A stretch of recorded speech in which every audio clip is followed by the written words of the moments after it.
Поголем број од зградите во хиподром немаат парно грејење, односно не се приклучени кон топлификацијоната мрежа, иако таа е донесена до хиподром, и првите згради и некои објекти веќе се приклучени на парно грејење. Градоначалникот на општина Гасипаба Борис Георгиевски за прва Скопска изјави дека општината има план 22 згради или околу 1000 домаќинства кои не се приклучени да ги приклучи кон топлификацијоната мрежа. Годинава има намера со поставување мерни инструменти во зградите да се отпочне фазно да се решаваат зградите и индивидуалните домови и во наредните 2 години да бидат завршени.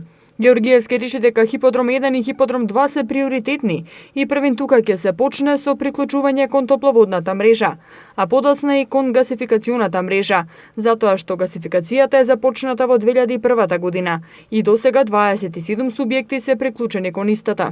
За наредните 2 години планираме овие 22 згради, вклучувајќи индивидуалните куќи кои што се наоѓаат и новите згради во хиподром 2, да не бидат завршени се со цел да добијат поевтино затоплување, поенергетско и да директно влие на човековата средина.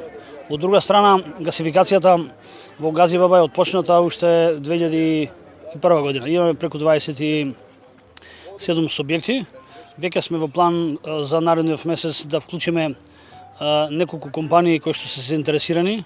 Проектите ги работиме заедно со ГАМА и општина Газибаба, додека јавното предпријатие на град Скопје за топлификација и гасификација и формално правно не застане за идните проекти. Хиподром 2 и хиподром 1 се приоритети на општина Газибаба, токму кај што има најголем конзументи и најголеми заинтересирани, таму ни таргет групата од кај што ќе треба да започнеме.